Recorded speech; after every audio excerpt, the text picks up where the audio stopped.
안녕하세요. 커피앤톡입니다. 오늘도 와주셔서 감사드리고요. 바로 사연 읽어보겠습니다. 안녕하세요. 지금 제 사연을 듣고 계시는 여러분은 살면서 돈을 몇 번째 가치로 두고 계시나요? 제가 얼마 전에 어떤 영상을 하나 봤는데 외국 대학 교수가 강연을 하고 있는 영상이었어요. 거기서 교수가 그러더군요. 돈이라는 가치를 가장 중요하게 생각하는 나라는 전 세계에서 한국이 유일하다고요. 물론 거기서 공부하는 학생들의 나이가 돈이 가장 중요하다 느끼는 세대가 아니라서 그럴지도 모릅니다. 하지만 전 그 영상을 보면서 최근 제가 겪은 일이 떠올랐어요. 바로 저희 시어머니가 돈을 가장 중요하게 생각하는 그런 사람이었거든요. 저는 말이에요. 돈 앞에서 그렇게 비굴하게 구는 사람은 생애 처음이었어요. 게다가 돈 있는 사람에게 어찌나 아부를 떠는지 남편이 아니었다면 이 집안과 내가 알고나 지냈을까 싶을 정도였죠. 하지만 어떻게 하겠어요. 이미 남편과 결혼한 후에야 알게 된 사실인걸요. 그냥 내가 이 사람들을 이해하면서 지내자 속으로 생각했죠. 이런 시댁이지만 전부가 돈을 밝히고 그런 것은 아니었습니다. 시댁의 시할머님은 평생 일하면서 사신 분인데 지금도 맛집 검색하면 수많은 리뷰와 높은 별점을 가진 음식점을 운영하고 계세요. 시할머님의 순두부 식당은 40년 전 시할머님이 7평에서 시작한 가게인데 지금은 4층에 이르는 건물을 올릴 정도로 유명세를 얻은 곳입니다.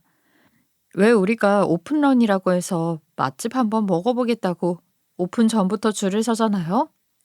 한 번씩 시할머님의 가게를 찾아갈 때면 정말 많은 사람들이 그렇게 줄을 서고 있더라고요.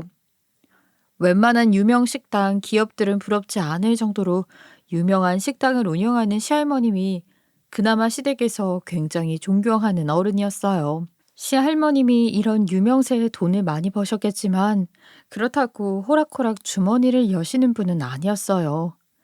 자식들이 어렵다며 가게에 찾아와 돈을 빌려달라 말했지만 보증 없이는 절대 돈을 빌려주지도 않았고요. 자기 자식이라도 절대 신용하는 법이 없었죠. 하지만 그런 분이 쉽게 주머니를 여는 경우도 있었습니다. 바로 손자들의 교육비였어요. 젊은 시절 자식들에게도 교육이 있어서는 돈을 아끼지 않으셨는데 그게 바로 손자들까지 내려간 거죠. 시할머님은 본인의 배움이 짧았던 것을 굉장히 슬프다고 생각하셨거든요. 사람이 살다 보니 지식이 없는 것이 죄라고 말이죠. 그래서 손자들이 책 사고 싶다, 대학 등록금이 모자라다, 무엇인가 더 배우고 싶다 등의 말을 하면 쉽게 주머니를 여셨다고 합니다. 당연히 그냥은 아니고 그 증거를 본인에게 가져와야만 했고요. 그렇지 않으면 시할머님이 직접 손자들과 움직여서 돈을 납부하곤 했다고 하더군요. 이렇게 손자들의 교육에 신경 썼던 시할머님의 도움으로 혜택을 받은 것은 제 남편입니다. 남편은 유학 생활을 무려 8년이나 했는데 한국에서 고등학교까지 공부하다 외국 대학 대학원을 다닌 남편에게 시할머님이 무척 신경 써주셨다고 해요. 남편이 매번 저와 만날 때마다 이런 이야기를 입에 달고 살았기에 저는 결혼 후에도 시할머님에 대한 궁금증과 관심이 많은 편이었죠. 돈을 떠나서 말이에요. 하지만 저는 시할머님을 뵙기가 무척 어려웠습니다. 정말로 까다로운 절차가 하나 있었거든요. 그건 바로 우리 시어머니라는 벽이었죠. 예, 혹시라도 어머님 찾아뵙겠다고 무작정 가면 안 돼. 무조건 일단 나한테 물어보고 가라. 네가 시골에서 만나고 보는 그런 할머니랑은 차원이 다른 분이니까. 우리 어머님이 보기에는 온화해 보이셔도 절대 그렇지 않다. 그러니까 꼭 나를 통해서만 가도록 해. 내 말 무슨 말인지 알아듣지? 시어머니는 제가 시할머님을 찾아뵙는 걸 정말이지 싫어하는 듯 했어요. 하지만 저는 그 이유를 알고 있었습니다. 왜 시어머니가 그토록 나를 경계하는지 말이지요. 때는 제가 남편과 상견례를 하는 날이었어요. 그날은 양가 부모님 말고도 시댁 식구들이 제법 많이 왔던 날이었죠. 그때 왔던 둘째 고모님은 저를 이리저리 살펴보더니 이렇게 말했어요. 너 우리 엄마가 되게 좋아할 인상이다. 우리 엄마 이야기 네 남편한테 들었니? 그분이 엄청 까다로우신데 너처럼 예의 바르고 많이 배우고 한 사람들 좋아하거든. 나쁘게 듣지 말고 그냥 네가 경우 있는 사람이란 말이다. 저는 그저 나를 마음에 들어 하셨구나. 너무 감사하다는 생각밖에 하지 않았어요. 그런데 시어머니는 달랐던 거죠. 둘째 고모님이 한 말을 허투루 듣지 않았던 겁니다. 고모님의 그 한마디에 저를 경계한 거예요. 혹시라도 제가 시할머님을 자주 찾아뵙고 친해지기라도 하면 자기 몫이 줄어들 거라고 생각한 것 같더군요. 실제로 그렇게 혜택을 받은 사람이 제 옆에 있는 자기 자식인 남편이었으니까요. 그러니 혹여 뭐라도 제게 물려줄까 싶어서 그렇게 경계했던 거겠죠. 처음에는 그런 시어머니의 마음을 달래려고 무척 노력했어요. 저는 돈에 관심이 없다. 그저 정말 연로하신 분이고 남편을 도와주신 분이니 신경이 쓰일 뿐이다 하고 말했지만 소용이 없었죠. 그저 시어머니의 눈에는 제가 시뻘겋게 눈을 뜨고 돈을 노리는 사람처럼 보였나 봅니다. 저는 그게 무척 서운하긴 했어요.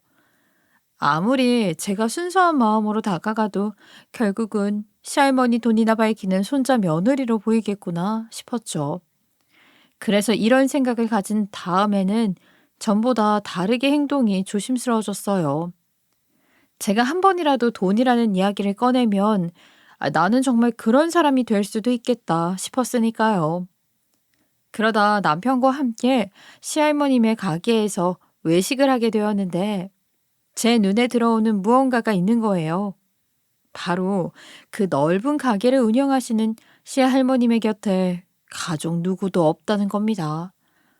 제 생각 같아서는 본인이 시할머님의 돈을 노린다면 가장 가까운 곳에서 살살 꼬드기는 것이 좋잖아요.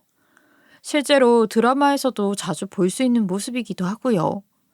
그런데 현실은 그 누구도 시할머님의 식당 일을 돕는 사람이 없었죠. 또 하나 이상한 점은 이런 큰 가게 같은 경우는 식구 누군가에게 대를 이어 물려줄 법도 한데 그렇지 않았다는 겁니다. 이 이유에 대해서는 나중에 남편에게 듣게 되었죠. 아, 우리 할머니가 우리 가족한테 식당 안 물려준 거? 다른 사람 눈에는 어떻게 보일진 모르겠는데 할아버지가 예전에 사기를 많이 당하셨다고 하더라고. 잘은 모르겠지만 그중에는 식구도 있었던 것 같아. 아무래도 예민한 문제라 부모님이 나한테도 말하길 꺼려 하시더라고. 하여튼 그 이후로는 면도 모르는 타인보다는 옆에서 거드는 식구가 더 무섭다고 식당 일에는 거들떠도 보지 말라면서 다 쫓아내셨대. 나라도 식구한테 그렇게 당하면 그러지 않을까 싶긴 하네. 그러면서 남편은 이런 이야기도 했어요. 나도 예전에 왜 그 금고 앞에 간 적이 있었거든? 그때 할머니랑 할아버지가 무척 화내서 깜짝 놀란 기억이 있어. 당시에는 그렇게 나한테 잘해줬던 사람들이 왜 그랬을까 하는 생각도 못하고 그냥 혼났다는 기억만 남았는데 지금 생각해보니 그럴만 했다는 생각도 드는 거 있지. 본인도 예전에 식당에서 혼난 적이 있다고 말이죠. 특히나 계산대 앞에 식구 누구라도 가기만 하면 그렇게 화를 내셨다고 해요. 어린 손자라도 절대 봐주는 법이 없으셨다고. 시할머님과 시할아버님은 아셨던 거죠. 무지한 어린 애들을 이용해서라도 돈을 가져오라 할 사람들이 자기 자식들이라는 것을요. 그래서 저는 생각했어요. 시할머니의 성공은 절대 우연으로, 운으로만 이루어낸 것이 아니라는 것을 말이죠. 그러던 어느 날이었습니다. 시댁 식구들이 분주하게 날이면 날마다 모이기 시작하는 거예요. 그러면서 자기들끼리 수근거리는데 그 이야기의 주인공이 바로 시 할아버지였어요. 너 요즘 아버님 봤어? 도대체 그 궁상 맞던 양반이 왜 그렇게 돌변하셨대? 평소에 금이야 오기야 돈을 그렇게 챙기시는 분이 요즘은 아주 제발 저리 가라고 펑펑 쓰시던데. 야야, 말도 마라. 아버님 이번에 암 판정 받으셨잖아. 병원에서 말기라고 얼마 안 남으셨다고 시한부 판정을 받으셨단다. 요즘 암이 병이야. 그냥 돈 주고 얌전히 병원에서 치료 받으시지. 자기가 병원에 있으면 억울하다고 요즘 그렇게 돈을 쓰면서 다니는 거잖아. 어머, 그랬어? 암이라는 소식은 들었는데 시한부 소리는 처음 듣네. 그럼 우리한테도 무슨 콧구멍이 떨어지진 않을까? 그러니까 우리가 이렇게 이번에 모인 거잖아. 이번에 다 같이 머리 모아서 한탕 땡겨야지. 그냥 손 놓고 가만히 있으면 나중에 아무것도 안 남게 생겼다고. 참, 이게 가족이라는 사람들이 맞을까요? 시할아버님이 암 판정을 받고 그것도 시한부 판정을 받아서 아프다는데 하는 소리가 다 돈 이야기뿐이었습니다. 갑자기 돌변해서 펑펑 돈을 쓰기 시작한 시할아버지. 평소에는 1,000원 한 장 쓰는 것도 손을 벌벌 떨면서 아까워하시며 시장에서는 항상 가격을 깎던 분이셨거든요. 그런 분이 아주 물 쓰듯 돈을 쓰니 주변 친인척들이 난리가 난 거죠. 돈 하던 시댁 식구들은 당장 올라갈 준비까지 하면서 나서기 시작했어요. 시댁 식구들이 이렇게 소란스레 움직이는 이유는 바로 자기 몫으로 떨어질 돈이 조금이라도 줄어들까 싶은 마음 때문이었어요. 시할아버지가 쓰는 돈이 작지 않았으니 혹시라도 자기 앞으로 남을 돈이 없진 않을까 싶었던 거죠. 그래서 돈을 쓸 때마다 보면 자기 돈이 나가는 것처럼 길을 막으면서 시할아버지의 행동을 막더군요. 그러자 보다 못한 시할머님이 나섰어요. 그리고는 한 방에 모든 사태를 정리하셨죠. 너희들이 그러고도 자식이냐? 너의 아버지가 우리가 어떻게 이래서 벌고 너희를 키웠는데 지금 하는 행동은 대체 뭐야? 전 양반이 이제 살면 얼마나 산다고 그걸 막아. 그리고 내 옆에서 나랑 살아준 시간이 얼만데 너희보다 더 중요한 사람이다. 그냥 가만둬라.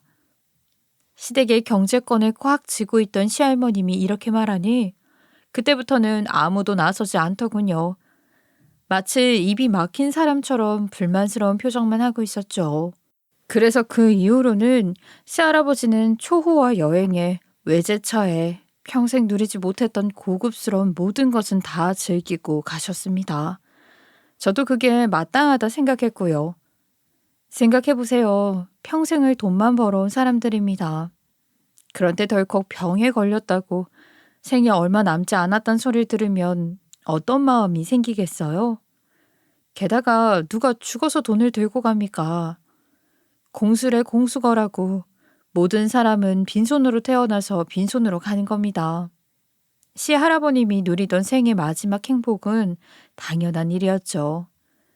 아무튼 이 일로 인해서 시댁 식구와 시할머니의 사이는 전보다 더 냉기가 흘렀어요. 시댁의 입장도 어느 정도는 이해하겠지만 저는 시할머님의 결정이 더 옳다는 생각을 하면서 지냈죠. 그런데 장례식 이후 시할머님의 몸 상태도 부쩍 안 좋아지기 시작했어요. 평소에 시할아버님과 천생연분처럼 살던 사람이니 그의 빈자리가 무척이나 크지 않았나 싶어요. 자신의 인생에서 가장 큰 구멍이 생겼으니 그 충격이 이루 말할 수 없었겠죠. 그러다 결국은 시할머님은 자신의 식당이 보이는 낡고 허름한 요양원에 입원을 하게 되었어요. 그것도 제 발로 말이에요. 저는 그런 시할머니의 건강이 무척 걱정이 되었어요. 그래서 시어머니와 이야기를 나눴는데 처음에는 시어머니도 조용히 있었어요. 하지만 그것도 얼마 안 가 시어머니는 계산기를 두드리기 시작했죠. 내가 생각해봤는데 우리 집안에서 어른한테 가장 예의 바르고 잘하는 사람이 너잖아. 그래서 말이다. 내일 짐 싸서 요양원으로 들어가. 누가 오기 전에 얼른 네가 어머님 옆자리를 차지하란 말이다. 저번에 네가 그랬지? 우리 어머님이랑 자주 보고 싶다고. 이번 기회에 가서 자주 돌봐주렴. 저는 어이가 없었어요. 저는 순수한 마음으로 사람을 걱정했건만 시어머니는 그놈의 돈부터 계산하기 시작하더군요. 그래서 안 입고 온 마음에 싫다고 했습니다. 그러자 저를 사근사근 말투로 달래더군요. 아니, 내가 언제 너한테 도움 안 되는 말이나 했니? 그리고 네 시할머님이야. 옆에서 눈도장이라도 찍으면 콩고물이라도 떨어지지 않겠어. 너도 이쯤 살았으면 돈이 얼마나 중요한 건지 알고 있을 거 아니냐. 내가 가기 싫다는 게 아니라 어머님이 나보다 너를 좋아한다니까. 시어머니의 말에는 이중적인 내용이 들어있다는 걸 알고 있었어요. 평소에도 늙은이라고 하며 시할머님을 폄하하던 시모였으니 옆에 있기 싫었겠죠. 게다가 이제는 나라는 도구도 생겼으니 무료로 써먹어야겠다는 생각도 있을 테고요. 그래서 저는 더 싫다고 반박했어요. 그러니 이제는 아주 협박까지 서슴지 않더군요. 그냥 네가 퇴원시키고 잠깐 모시면 된다니까. 사람이 왜 이렇게 말귀를 못 알아먹어. 사람이 살면서 자기 좋은 일만 하면서 살 수나 있니? 살다 보면 하기 싫은 것도 해야 하는 법이다. 자꾸 피하기만 하면 더 안 좋은 일이 터져. 네가 이렇게 나온다면 나도 어쩔 수 없다. 너 설마 우리 아들이랑 이혼이라도 하고 싶은 건 아니겠지? 저는 속으로 제발 하나만 해라 라는 생각이 들었고 이 말은 제 목구멍까지 올라왔죠. 당시에 시어머니의 말을 들으며 꾹 참느라 어찌 힘들었는지 이게 말입니까?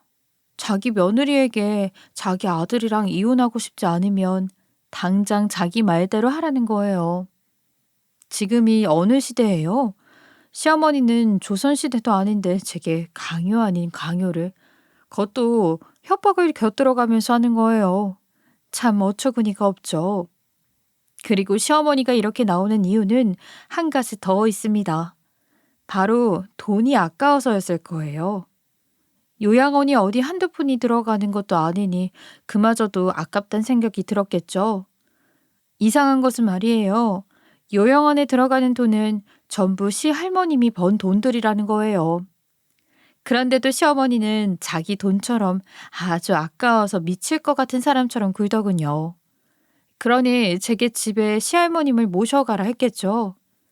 언제는 절대 찾아가지 말라면서 본인 거쳐서 가라고 말하곤 했으면서 말이에요. 돈이 무섭긴 무서웠나 보구나 싶었습니다. 아무튼 시어머니와 이런 투닥거림이 있는 다음 날 전 묻고 따지지도 않고 요양원으로 향했어요. 제 발걸음이 이곳으로 향한 건 시어머니의 협박이 무서워서도 고분고분 시어머니의 말을 듣기 위함도 아니었습니다. 제가 제 발로 그곳을 간 이유는 시어머니가 아니라 바로 우리 남편 때문이었어요. 시어머니처럼 돈을 받아서 남편 일에 사용하겠다 이런 생각은 아니고요. 그저 남편의 생각 때문이었죠. 어제 당신 우리 엄마 만났다면서. 아유, 뭐라고 하셔? 그놈의 돈 때문에 또 할머니 괴롭힐 생각뿐이시지? 당연하겠지. 내가 유학 중에도 항상 그러셨어. 분명 우리 말고도 손을 뻗는 자식들이 많아서 자기 누릴 것 하나 누려보지 못한 사람한테 계속 돈을 달라고 하셨겠지. 그 덕에 지금의 내가 있지만 난 후회해. 나한테 그렇게 잘해준 사람에게 지금까지 제대로 효도 한번 못했다는 사실이. 그래서 그런데 당신만 괜찮다면 우리가 할머님을 책임지면 어떨까? 난 엄마랑 같은 생각은 아니고 그저 내가 받았던 사랑을 이젠 돌려드리고 싶어서. 남편이 그러더라고요. 자신이 유학 생활을 마치고 한국에 들어와서 다른 사람들과 이야기를 나눠보니 그때 시할머님의 도움이 얼마나 값진 것인지 알게 되었다고요. 당시에는 당연하다고 생각했던 지원이 쉽지 않다는 것을 자신도 일을 하면서 깨닫게 되었다고 말이죠. 그래서 유학 시절에 받았던 모든 것들에 대해서 언젠가는 돌려주고 싶다는 생각으로 여태껏 살아왔다는 겁니다. 그 시절부터 지금까지 자신이 시할머니에게 그때 받았던 일부라도 돌려준 적이 없다며 그게 지금 살아온 생에 제일 후회되는 부분이라면서 말이죠.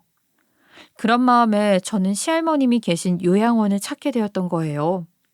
남편의 후회를 더 이상은 보고 있을 수만은 없으니 말이에요. 그리고 저는 매일같이 시할머님의 요양원을 찾으면서 곁을 지켰어요.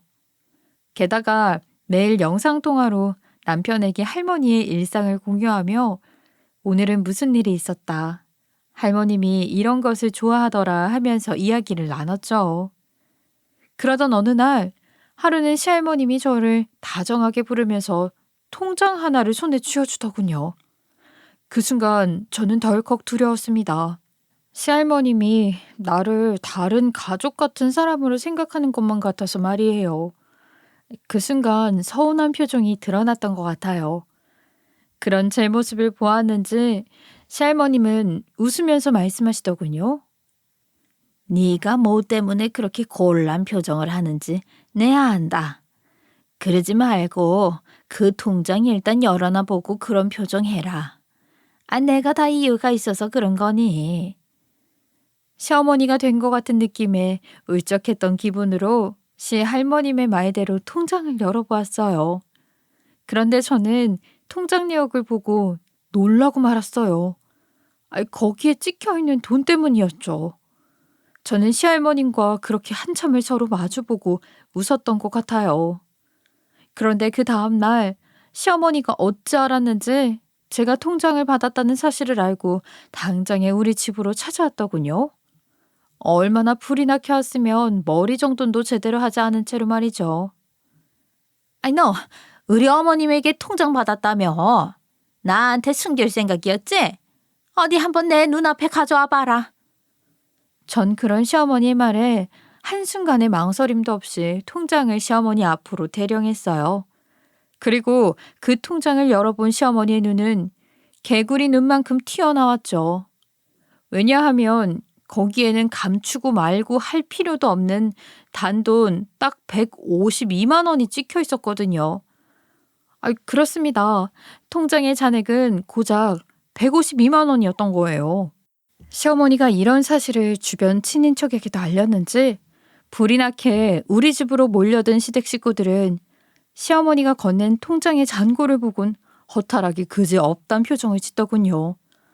그러면서 서로 사실이 아닐 거라면서 통장 정리를 하러 가자고 우리 집 거실은 아주 아수라장이 되었어요.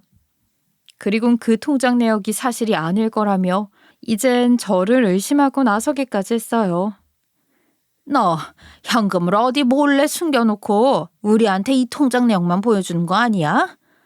여기 있는 통장 내역은 못 믿겠으니 네 것도 한번 까봐라. 지금까지 어머님 모셨으면 응당 거기에 돈이 들어갔을 거 아니냐. 그러니까 지금 당장 네 통장도 까. 얼른. 우습죠? 가족이라는 사람이 그것도 자신들 대신 집안 어르신을 돌본 사람을 탓한다는 것이요. 다행인 건 말이에요. 시할머님은 이런 일까지 다 예상하셨는지 지금까지 사용했던 통장 2-3개를 저에게 함께 주셨다는 거예요. 저는 그중 최근 내역을 가진 통장을 가지고 와서 그들 앞에 내밀었고 거기에 제 통장 내역도 함께 보여줬습니다. 저는 따로 종이로 된 통장을 쓰지 않았기에 번거롭게 컴퓨터를 사용해서 내역을 뽑아야 했죠. 그럼에도 그들은 기다리고 있더군요. 정말로 그들에게 정이 떨어지는 순간이었어요. 그러나 통장 내역에 그들이 원하는 내용은 없었어요. 당연하죠. 시할머님이 제게 준 통장 내역에는 여태까지 모든 지출이 선명하게 찍혀 있었는데 그 내용으로는 다음과 같아요. 직원 급여, 그동안 손자들을 위해 준 유학비, 가게를 운영하며 사용했던 재료값, 대금, 마지막으로 죽기 전이라고 펑펑 쓴 시할아버님의 지출 내역, 정말 티끌 하나도 흠이 보이지 않는 내역이었죠. 게다가 그들이 요구한 제 통장 내역은 말이에요. 대부분이 우리 부부의 생활비, 공과금, 소소한 외식 비용, 할머님께 드릴 선물을 위한 지출 외에는 적금 같은 내역밖에 없었어요. 하나라도 흠이 없는지 샅샅이 살펴보던 그들의 표정은 금세 새하게 질려갔고 방금까지 아수라장이던 분위기는 금세 초상집이 되어버렸어요. 그러면서 이러더군요. 우리가 이깟 150만 원 얻자고 그런 노력을 했단 말이야? 이게 말이나 돼? 아니, 어머님도 그러면 우리한테 미리 말을 하셨어야지. 돈이 없으면 없다고. 그럼 우리가 이렇게 노력하지도 않았을 거 아니야. 맞아. 이게 뭐야. 우리 꼴이 닭 쫓다 지붕 쳐다보는 개만도 못해. 사실 어머님 그 건물도 전부 피신 거 아니야? 난 그냥 여기서 손 털란다. 저마다 150만 원 지고 있던 노인네에게 잘해줬던 게 억울하다며 이제는 돈 한 푼도 받지 못하겠다 하면서 땅을 치며 울더군요. 그리곤 부유했을 때 나누지 않고 뭐 하냐며 아픈 시할머님을 책망까지 하기에 이르렀어요. 그런 식구들의 모습을 보니 정말로 이 사람들이 사람은 맞나 싶더라고요. 그렇게 2달쯤 지났을 거예요. 이제는 정말 시할머님의 요양원에 찾아오는 식구는 단 한 명도 없더군요.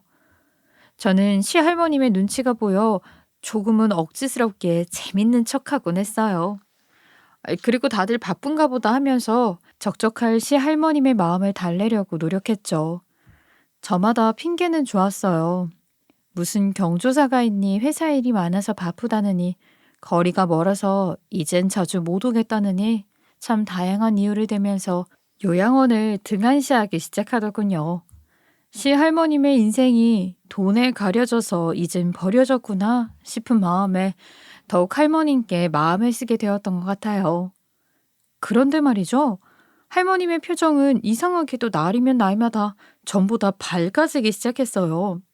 오히려 오늘도 변명을 대면서 오지 않은 시댁 식구의 이야기를 하면 쌤통이다는 표정으로 듣곤 했거든요. 그게 뭐네 제 마음에 걸리기 시작했어요. 그러다 며칠 뒤 시할머니가 시원하게 기지개를 펴면서 이젠 다 됐다. 퇴원이나 하자. 하면서 자기 짐을 하나씩 싸기 시작하더군요. 저는 이게 무슨 일인가 싶어서 그런 시할머님을 말렸습니다. 하지만 시할머님은 그런 책에 이렇게 말했죠. 내가 왜 여기 들어와 있는 줄 아니? 다 이유가 있다. 여기 병원장이 너희 시할아버지 아는 분이거든. 그래서 내 요양 삼아서 잠시 머물겠다 하니 흔쾌히 받아주더라고. 이러면서 본인의 짐을 꾸리는 것이 멈추지 않았어요.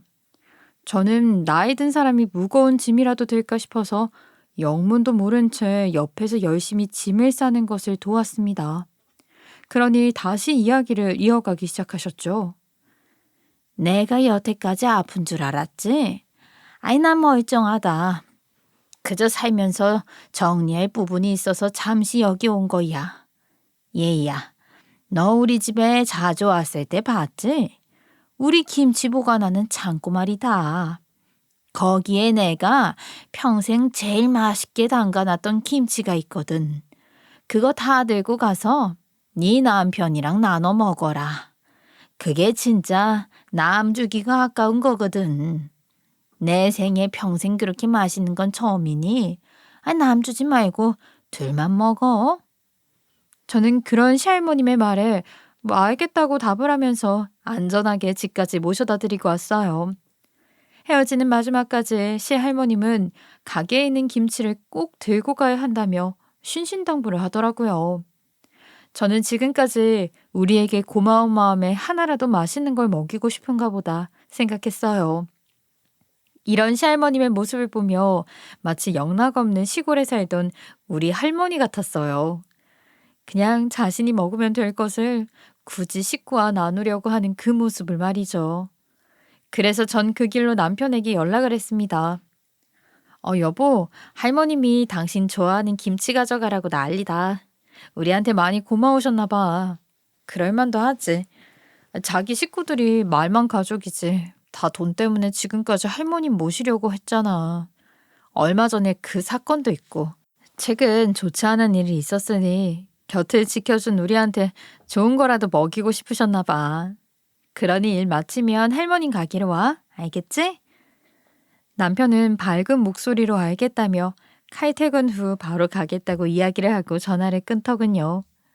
저는 일단 가게 앞으로 가서 조용히 남편을 기다렸습니다. 제 가게도 아닌데 덜컥 들어가서 기다리기보다는 남편과 함께 들어가자 싶었거든요. 그런데 퇴근 후 차가 많이 막히는지 남편에게 늦는다는 연락이 오더군요. 게다가 남편은 제게 들고 갈 김치가 몇 통이나 되냐며 미리 들어가서 확인을 해보라는 겁니다. 그래야 짐이 많으면 내일도 일을 빨리 마치게 연락이라도 할 수 있다고 말이죠. 그래서 조금 부담되는 마음으로 할머님이 주신 키로 가게 안으로 들어갔어요. 할머님의 순두부 가게에는 생각보다 큰 김치 창고가 있어요. 거기는 대체로 시할머님과 시할아버님만 들어가는 곳이었는데 자식들에게도 절대 들어가지 못하게 막던 곳이었거든요. 평소에 유명세와 다르게 음식에 대해서는 위생과 청결을 지키셨던 분들이셨기에 같이 음식을 하지 않는 식구들은 믿을 수 없다며 들어가지도 못하게 막았어요. 지금은 시할아버님도 돌아가시고 시할머님도 몸이 성치 않았으니 당시 만들어 놓은 김치가 많을 거라는 남편의 말에 남편도 저도 걱정했어요. 아니, 오늘 다 들고 가지 못하는 양이면 우리가 둘이서 다 먹지 못할 거란 생각을 했으니까요. 그래서 저는 서둘러 들어가서 미리 살펴보게 된 거죠. 남편 말에 무심코 들어간 김치 창고는 평소 듣던 것과 다르게 뭐 그렇게 크진 않았어요. 거기엔 큰 업소용 냉장고 하나가 있었죠.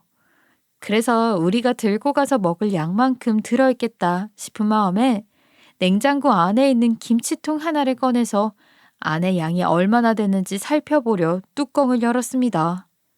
그리고 전 놀라서 소리를 지르고 말았어요. 밖으로 들고 나온 김치통 안에 들어있던 것은 현금 다발이었거든요. 저는 놀란 마음에 이걸 어떻게 해야 하나 안절부절 못하고 발을 동동 구르고 있었어요. 그러자 전화 한 통이 오더군요. 저는 착신음에 놀라서 상대가 누군지도 모르고 전화를 받았죠.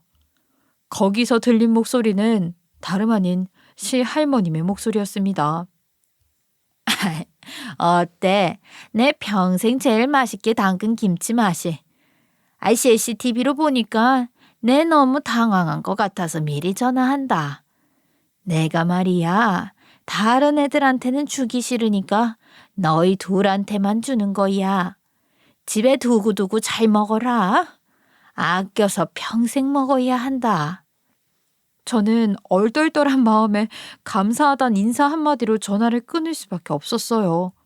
그리곤 지금 이게 무슨 상황인지 이해하지 못하고 멍하니 자리를 지켰죠.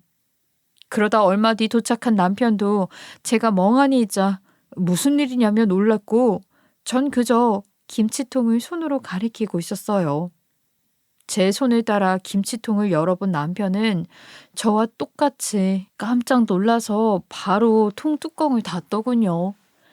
우리는 평생 만져보지 못한 돈을 현금으로 두 눈으로 보게 되니 너무 놀라서 심장이 벌렁벌렁거렸습니다. 게다가 남편은 저보다 더 놀랐는지 다리에 힘이 풀려 주저앉더군요. 무서운 마음이 들어서 얼른 일단 김치통을 차에 싣고 집으로 달려왔어요. 집으로 오는 내내 어찌나 손이 발발 떨렸는지 몰라요. 생전 처음 보는 금액의 돈이 우리 등 뒤에 실려있다는 생각에 너무 불안했거든요. 평소 소박하게 살던 우리였기에 불안한 마음으로 서로를 보면서 오는 내내 손을 잡고 왔습니다. 시할머님이 우리 부부에게 남긴 것은 그만큼 큰 금액의 돈이었어요. 집에 도착하자마자 얼른 남편과 저는 통을 집 안으로 옮기기 시작했고 누가 볼세라 살면서 그렇게 빠르게 움직인 적은 처음이었던 것 같아요. 저희는 너무 불안했어요. 혹시라도 가족 중에 누가 이런 소식을 듣고 찾아와서 난리를 피울까 걱정이 됐거든요. 그래서 통을 다 옮긴 다음에는 얼른 시할머님께 다시 전화를 걸었습니다. 아이고, 손자 너도 놀랬구나. 사실 그게 다 너희 할아버지 머리에서 나온 생각이다. 그이가 그리 아픈 와중에도 나를 걱정했거든. 우리가 평생 돈이나 벌었지 자식 농사는 실패했다면서 말이야. 우리가 너희보다 오래 살고 자식을 키워본 경험도 많지만 그래도 부모라는 건 생애 처음이었단다. 우린 돈만 해결해주면 자식들이 알아서 다 잘할 거라고 생각했어. 근데 우리 착각이었지. 나중에 우리 등쳐먹을 인간이 식구 중에 있으리라 어떻게 생각했겠니? 시할머님이 과거를 생각하는지 아련한 목소리로 우리에게 말하더군요. 그이는 정말 많이 걱정했어. 우리가 가진 부가 되려 우리 부부를 위험하게 할 수도 있겠다고. 그래서 자식이고 손자고 우리 가게에 한 발자국도 들이려고 하지 않았던 거야. 내 자식들이지만 걔들은 너무 욕심이 많아. 우리가 가진 재산 사실 따지고 보면 얼마 되지도 않는 돈인데 그거 하나 갖겠다고 그리 난동을 부리니 말이다. 그이가 하루는 말하더구나. 자신이 떠나면 자식들이 내게 어떤 행동을 할지 두렵다고 말이야. 그래서 생각했다. 우리가 그냥 돈이 없는 척 하자고. 자신이 죽기 전까지 최선을 다해서 돈을 쓰는 척하며 다니겠다고 말이다. 그게 내가 너한테 줬던 통장이다. 그 통장 내용만 보면 우리 돈을 탐내던 내 자식들이 쉽게 떨어져 나갈 거라고 생각했거든. 이 모든 안배가 다 시할아버지가 시할머니를 생각하는 마음에서 나온 일이라는 겁니다. 저와 남편은 시할머님의 말에 아무 대꾸도 할 수 없었어요. 이제서야 모든 수수께끼가 풀린 듯 싶었죠. 자식이라는 게 그래. 있으면 좋은데 우리가 잘못 키우니 나중엔 우리 목을 조여오는 사람이 되더구나. 그러니 너희 할아버지가 그렇게 애를 쓰면서 꾀를 냈던 거지. 자식들도 의심하지 못하게 행동하면서 말이야. 그 돈이 그런 돈이다. 처음에는 내가 다 가지고 있다가 어려운 애들이나 도와줄까 싶었다. 그런데 생각해보니 나도 그 돈이 아까웠던 거지. 그래서 이런 일을 벌였다. 혹시라도 나에게 잘해주는 가족이 있다면 그들에게 맡기자고 말이야. 이 늙은이야 써봤자 얼마나 쓰겠니? 그러니 이제 너희들이 알아서 잘해주렴. 그리곤 전화를 끊으셨어요. 우리 부부는 서로를 보며 멍하니 얼마나 있었는지 모르겠습니다. 앞서 말했듯이 모든 일은 시할머님의 재산을 탐한 자식들에게 좋지 않은 일을 당할까 걱정했던 시할아버지의 계획이었던 거죠. 평소 시댁 식구들에게 얼마나 시달리셨으면 이런 방법을 사용했을까 싶어요. 우리 부부는 말하지 않아도 서로 고개를 끄덕이면서 돈을 어떻게 관리할지 정했습니다. 다음날 우리는 가까운 은행을 찾아가 일단 돈을 넣을 방안을 찾았고 일단은 적금을 들기로 했어요.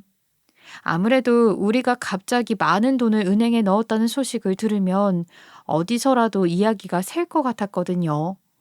저희도 시할아버님처럼 머리를 쓴 거죠. 그렇게 우린 그 돈을 쓰지 않고 우선 잘 보관만 해두기로 했어요. 전 생각났거든요. 병원에 아무도 오지 않았던 그 몇 개월의 시간이 말이에요. 그런 사람들이라면 언제라도 시할머님이 우리에게 준 돈을 눈치채고 우리에게 해코지를 서슴지 않겠다 싶었어요. 요즘엔 말이에요. 시할머님과 종종 만나서 외식도 하고 놀러도 다니고 합니다. 그러면서 우리 사이에는 암호가 하나 생겼는데 그게 바로 다들 눈치채셨겠지만 김치입니다. 시할머님이 김치 잘 익었냐고 물으면 우리는 잘 익게 보관하고 일부는 다른 곳에 보내고 있다고 했죠. 그런 이야기를 할 때마다 시할머님은 호탕하게 웃으셨어요. 저희에게 잘하고 있다고 말이죠. 그리고 최근 저는 시할머님의 뒤를 이어서 가게를 운영하게 되었어요. 실제로 시할머님의 맛있는 김치 담그는 방법도 배우고 말이죠. 정말 지금처럼 바쁜 나날은 살면서 처음인 것 같습니다. 우리 부부는 최근 정말 재미있는 시간을 보내고 있어요. 사실 돈이라는 게 많이 있으면 마음이 평화로워지는 효과도 있잖아요. 저희도 사람이기에 마음이 넉넉해지니 삶이 재밌어지더군요. 그런 우리를 보면서 의심하는 시댁 식구들도 많아요. 거기에 제가 식당도 이어받게 되었으니 의심의 눈초리를 보내는 식구는 더 많아지고 있죠. 한동안은 이런 눈초리를 받으며 식당 경영을 배우게 되지 않을까 싶어요. 시할머님은 살아생전에 평생 가게를 놓지 않겠다며 지금도 가게를 나오고 계시지만 저는 그런 시할머님이 조금이라도 편하게 있도록 도와드리고 있어요. 최대한 빠르게 일에 적응하려 노력 중이죠. 그러면서도 시할머님과 종종 이야기를 나누곤 합니다. 우리들의 김치에 대해서 말이에요. 평생에 제일 맛있게 담근 김치인데 훗날 의미 있게 먹어야 되지 않겠냐며 그 방법에 대해 논의하곤 하죠. 시할머님의 의견 중 하나는 그래요. 어려운 친구들을 돕자는 거예요. 시할머님이 가방끈이 짧다는 이야기를 했잖아요. 그래서 자신과 같은 사람이 세상에 많지 않았으면 한다면서 이젠 우리 돈이 되었지만 김치통 속 돈 중 일부는 그들에게 나누어 주자고 말이죠. 저는 그런 시할머님의 의견을 흔쾌히 받아들이고 지금 현재는 어려운 이웃들을 위해 일부 사용하고 있답니다. 그리고 이어받은 가게는 잘 운영하고 있어요. 아직 모자란 부분은 많지만 그래도 처음보다는 많이 나아진 편이죠. 이젠 남편도 한 손 거들기 시작했는데 아무래도 집안일을 하지 않던 사람이니 쉽게 적응하진 못해서 지금은 홀서빙을 돕고 있어요. 그런 우리를 시할머님은 종종 찾아와서 뿌듯하다는 듯이 지켜보시고요. 김치는 말이죠. 아직도 가장 맛있는 순간이 오기를 기다리는 중이에요. 물론 우리도 그 순간이 오길 고대하는 중이고요.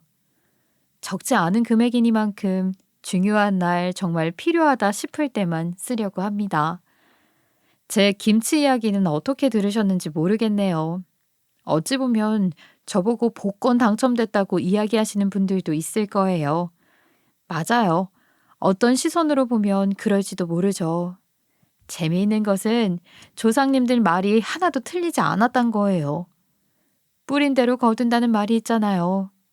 저희 상황이 딱 여기에 맞다고 생각하거든요. 그러니 제 이야기를 들어주신 여러분도 남 부끄럽지 않게 즐거운 인생을 보내셨으면 해요. 저도 복을 받았으니 다른 누군가도 그러지 않겠어요?